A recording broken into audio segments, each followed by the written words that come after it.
5 আগস্টের তথাকথিত মেধাবীদের আন্দোলনে আসলেই কি আওয়ামী লীগের নেতা মন্ত্রীরা জড়িত ছিল? এরকম একটা আলোচনা চারিদিকে ছড়িয়ে পড়েছে। বিশেষ করে ভারতীয় একটি টিভি চ্যানেল পশ্চিমবঙ্গের, তাদের মাধ্যমে কথাটা ছড়িয়ে পড়ে। সম্ভবত সেটার নাম আজ তক টিভি চ্যানেল, বাংলা ভার্সন আর কি। সেখানে বলা হয়েছে যে বাংলাদেশের এই 5ই আগস্টের আন্দোলনে আওয়ামী লীগের নেতাকর্মী জড়িত ছিল, এরকম একটা তথ্য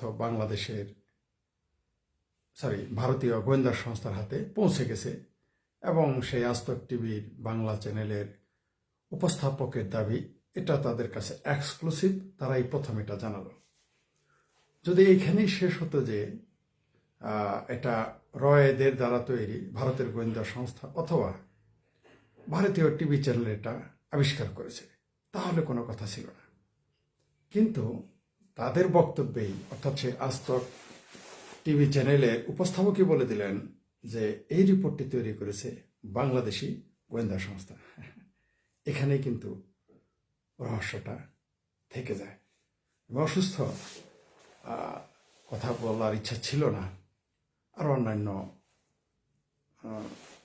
চাপ এবং ঝামেলায় আছি, পরিবারের চাপ, সামাজিক চাপ, রাজনৈতিক চাপ, কমিউনিটির চাপ, মানে ধর্মীয় সম্প্রদায়, রিলিজিয়াস চাপ, তারপর দেশের সরকারের চাপ, সব চাপে অনেকটা কি বলবো, অনেকটাই হতাশ, কখনো চিন্তিত, কখনো দুশ্চিন্তার মধ্যে পড়ে যাই। তো কথা বলতে চাই না, কিন্তু কথা না বললেও হয় না, কথা বলতেই হয়। এমন কিছু ঘটে, এমন কিছু আলোচনা হয়, এমন কিছু খবর আসে, মুখটা আর বন্ধ রাখা যায় না। আমরা বলতে চাই না, যাদের কথা বলার কথা, এসব কথা, যারা যোগ্য, যারা এই দেশের সেরা বুদ্ধিজীবী, সেরা সাংবাদিক বলে পরিচিত, তাদের এগুলো বলার কথা। কেউ কেউ, খুব কম লোকেই বলে, অনেকেই বলতে চায় না, তাই বাধ্য হয়ে আমাদের বলতে হয়। যখন যোগ্য, আমি বারবার কিন্তু আপনাদের বলে এসেছি আমি অযোগ্য মানুষ। যখন যোগ্যরা কথা বলবে আমি নীরব হয়ে যাব। অনেকেই বলেছে তোমার এগুলো বলার দরকার কি। আমি মনে করি যোগ্যরা এগুলো বলতেছেন না। যোগ্য ব্যক্তি, যোগ্য সাংবাদিক, যোগ্য বুদ্ধিজীবীরা যখন এগুলো বলা শুরু করবেন, না বলা কথাগুলো তারা বলা শুরু করবেন, তখন আমরা আর বলবো না। কারণ আমরা চাই যোগ্য লোকেরা যোগ্য কথাই বলুক। আমার গান তো আর জনগণ শুনবে না, যে যদি সেটা সাবিনা ইয়াসমিন বলে, রুনা লায়লা বলে, সেটা আরো বেশি জনপ্রিয় হবে, তাই না? মানুষ সেটা গ্রহণ করবে। তেমনি আমি এগুলো এই জন্য বলি, যোগ্যরা বলতেছে না। এই দেশের তথাকথিত এই আহমদ সফর মাজারে খাতুন সলিমুল্লাহরা বলে না, আনু মোহাম্মদরা বলে না, আর অন্যান্য নাম বদরুদ্দিন উমরেরা বলে না, চিঙ্গু বামেরও তো বলে না। যারা ডানপন্থী বাম, মানে মধ্যবাম, তারাও এখন আর বলে না। গা বাঁচিয়ে চলে সবাই, তাই আমরা বলতে বাধ্য হই। যোগ্য লোকেরা বলে না বলে আমরা অযোগ্যরা সামনে এসেছি, এটা আগে আমি স্বীকার করে নিই। যা বলছিলাম যে আওয়ামী লীগের লোকেরা এর সাথে, নেতা মন্ত্রীরা এর সাথে সত্যি জড়িত কিনা।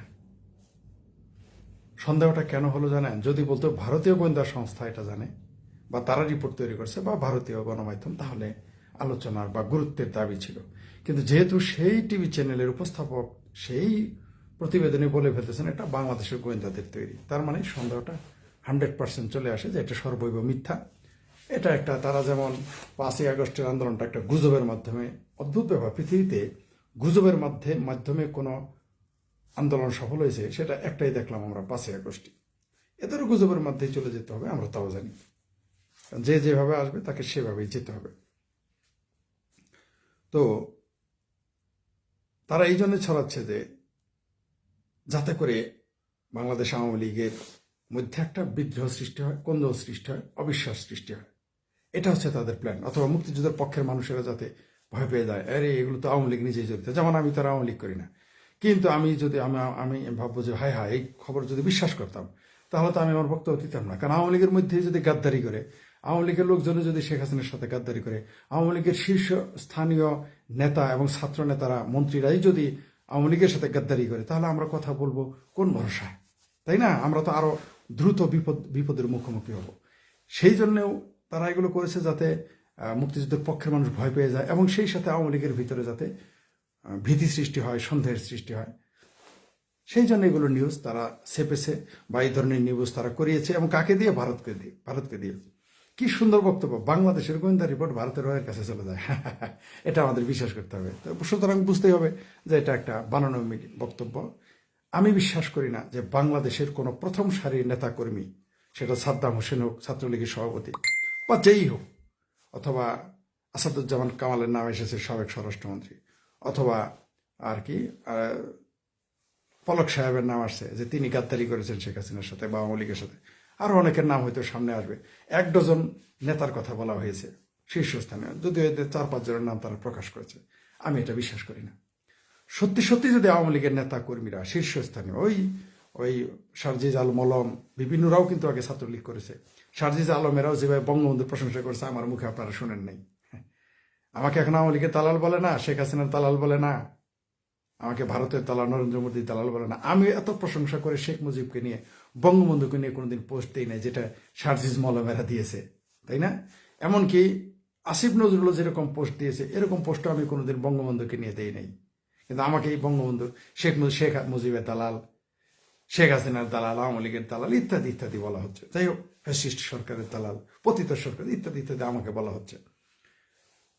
তো আমি মনে করি না বাংলাদেশের কোনো বড় নেতৃস্থানীয়, বলতেছি, কেউ আওয়ামী লীগের সাথে গাদ্দারি করে নাই। আমি জুলাই মাস থেকে অ্যাক্টিভ, মানে ফেসবুক ইউটিউবে তো আগে থেকে অ্যাক্টিভ। এই সমস্ত রাজনৈতিক বক্তব্য নিয়ে আমি জুলাই মাস থেকে অ্যাক্টিভ ছিলাম। এমন না যে আমি 5 তারিখের পরে কথা বলছি। আপনারা আমার জুলাই মাসের বক্তব্যগুলো শুনতে পারেন, ইউটিউবেও আছে, ভয়েস অফ এথিস্টে, আমার ফেসবুকেও আছে। আবার বলে রাখি মাঝখানের কথার মধ্যে, এটা আমাদের একটি ফেসবুক পরিবার, আমাদের ইউটিউব পরিবার, ভয়েস অফ এথিস্ট, মুক্ত গল্প, ধর্ম অথবা ফরিদ ডিসকাশন, যেটা আমার নামে ফরিদ ডিসকাশন, তার মধ্যে চলে যেতে পারে। আপনারা সেখানেও আপনারা দেখতে পারবেন পরে যাবে। এটা আগে বলে রাখলাম আর কি। আমি মনে করি না যে 5ই আগস্টে, 15ই আগস্টের মতো, 75 সালের মতো গাদ্দারি করেছে 24-এর 5ই আগস্টে। আমি এটা বিশ্বাস করি না। আমি জুন জুলাই মাস থেকে আমি বাংলাদেশের রাজনীতিকে খুব গভীরভাবে লক্ষ্য করেছি, পর্যবেক্ষণ করেছি এবং এই মুহূর্ত পর্যন্ত পর্যবেক্ষণ করে চলছি। আমার কাছে একটিবারের জন্য মনে হয় নাই, আবারও বলছি, আমার কাছে জুন জুলাই থেকে আজকের দিন এই মুহূর্ত পর্যন্ত একটিবারের জন্য আমার মনে হয়নি যে বাংলাদেশের আওয়ামী লীগের ছাত্র সংগঠন বা অন্য কোনো অঙ্গ সংগঠন বা আওয়ামী লীগের কোনো বড় নেতা বা মন্ত্রী বা বড় ছাত্র নেতা তারা আওয়ামী লীগের সাথে গাদ্দারি করেছে বা শেখ হাসিনার সাথে গাদ্দারি করেছে। এটা আমার কাছে একটিবারের জন্য মনে হয়নি। আমি ওই নিউজটা প্রকাশ হওয়ার পরেও, এর আগেও, আমি কিন্তু এর আগে নিউজ তো সেদিন আসছে 2-3 দিন, আমি আগেও অনেক লোককে জিজ্ঞেস করেছি, আপনারা এটা মনে করেন, আমার জুনিয়র সিনিয়র আমার বয়সী অনেক আওয়ামী লীগের নেতাকর্মী, ইভেন বিএনপির লোকদের আমি জিজ্ঞাসা করেছিলাম যে আওয়ামী লীগের নেতাকর্মী এর সাথে জড়িত কিনা। কেউ এটা নিয়ে আমাকে সাথে এখন পর্যন্ত বলে নাই। সুতরাং আমিও বিশ্বাস করি যে, এবং আমার ব্যক্তিগত পর্যবেক্ষণ যে, আওয়ামী লীগের কোনো নেতা, ছাত্রলীগের কোনো নেতা, আওয়ামী লীগের কোনো মন্ত্রী, যুবলীগের কোনো নেতা, কৃষক লীগের কোনো নেতা বা অন্যান্য যারা আছে, যে কোনো নেতা, যে কোনো দল, আওয়ামী লীগের যত অঙ্গ সংগঠন আছে, এরা আওয়ামী লীগের সাথে এবার গাদ্দারি করে নাই। এই 1975 সালের মতো ঘটে নাই। যদি তাই ঘটতো তাহলে বঙ্গবন্ধু কন্যা, এই যে তার যে 2 কন্যা, বঙ্গবন্ধুর যে 2 কন্যা শেখ হাসিনা এবং শেখ রেহানা, নির্ঘাত তারা জীবিত ফিরে যেতে পারতেন না। যদিও তাকে সর্বপ্রথম আমি বলেছিলাম যে 4 তারিখেই বঙ্গবন্ধুর তনয়া শেখ হাসিনাকে হত্যা করার পরিকল্পনা করে, তখন অনেকে হাসাহাসি করেছে আমার বক্তব্য শুনে। 4 তারিখেও মেরে ফেলার প্ল্যান ছিল, 2টা কারণে করে নেই, যেটা আমি আগেও বলেছি। একটা হচ্ছে বাংলাদেশে, এই দেশের মানুষ 5 থেকে 6 কোটি মানুষের নেত্রী তিনি, তার দলের 5 থেকে 6 কোটি নেতাকর্মী সমর্থক রয়েছে, এটা একটা ভয়। আর একটা ভয় হচ্ছে যে ভারত যে কোনো সময় বাংলাদেশে ঢুকে যেতে পারে। 75-এর মতো যদি তারা ভুল না করে ঢুকে যায় তাহলে সমস্যা হবে। 75 সালে তাদের ভয় ছিল। এখন বলবেন বঙ্গবন্ধুর সাথে কি শেখ হাসিনার জনপ্রিয়তা বেশি? প্রশ্নই আসে না। 100 শেখ হাসিনার জনপ্রিয়তা বঙ্গবন্ধুর জনপ্রিয়তার কাছে কিছুই না। কিন্তু তখন কি ছিল জানেন? আন্তর্জাতিক যে যত পরাশক্তি ছিল সবগুলো আমাদের দেশের বিরুদ্ধে ছিল, সবগুলোই।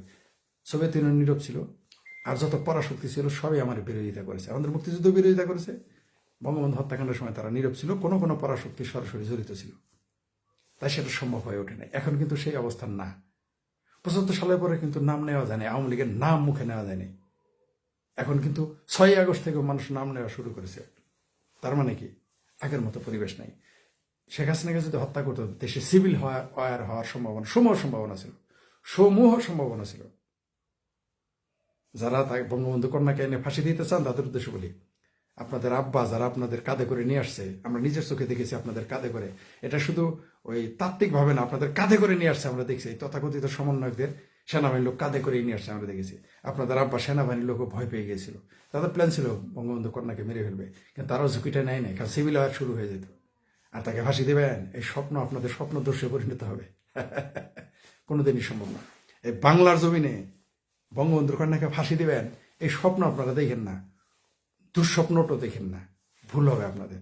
ইনুস কেন, ইনুসের 100 ইনুসের আব্বা দাদা সহ জামাতের এই যে যত সাদা শকুন আছে, এরা পাকিস্তানকে নিয়ে আসলেও বাংলাদেশে বঙ্গবন্ধুর কন্যাকে ফাঁসি দিতে পারবে না, কারো বাবার এই ক্ষমতা নেই, এটা আমি বলে রাখলাম। যাই হোক, সেই ভয়ে সেনাবাহিনী তাকে মেরে ফেলেনি, আর ভারতের আগ্রাসনের একটা সম্ভাবনা ছিল, তাই তারা এই 2টা কারণেই করে নাই, যে কোনো একটা অথবা 2টা কারণেই বঙ্গবন্ধু কন্যাকে হত্যা করেনি।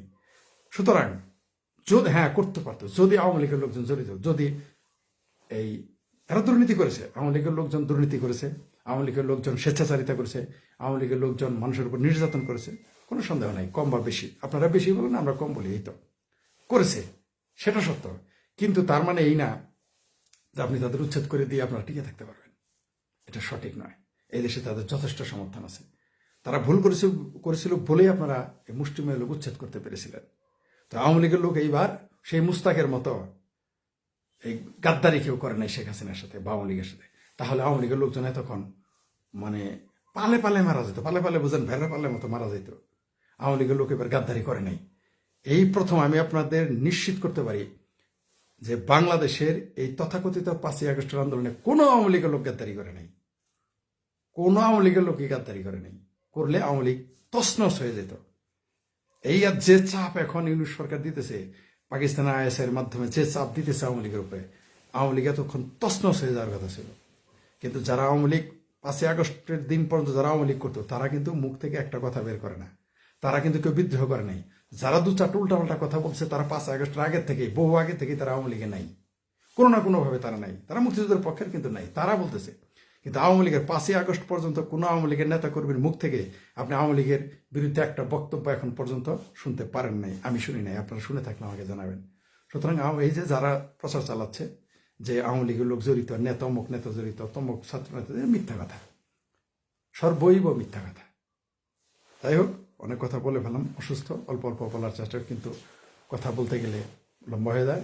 ধন্যবাদ আপনাদের সকলকে। যারা মুক্তিযুদ্ধের পক্ষের, তারা বিভ্রান্ত হেন না, ভয় পাবেন না, এগুলো বিভ্রান্তিকর বক্তব্য ছড়াবেই, কারণ তারা এখন হতাশ, কারণ তারা জানে যে কোনো মুহূর্তে তাদেরকে এখন গাট্টি বুসকা বাইন দেয় পালাতে হবে, এটা জামালপুরের ভাষায় বললাম আর কি, যে কোনো সময় গাট্টি বুসকা বাঁধতে হবে। তাই তারা বিভিন্ন কথা বলে, বিভিন্ন কুকথা ছড়িয়ে, মিথ্যা কথা ছড়িয়ে তাদের ক্ষমতাকে দীর্ঘস্থায়ী করে দেয়, কিন্তু হবে না, অতনালি আদেশের না।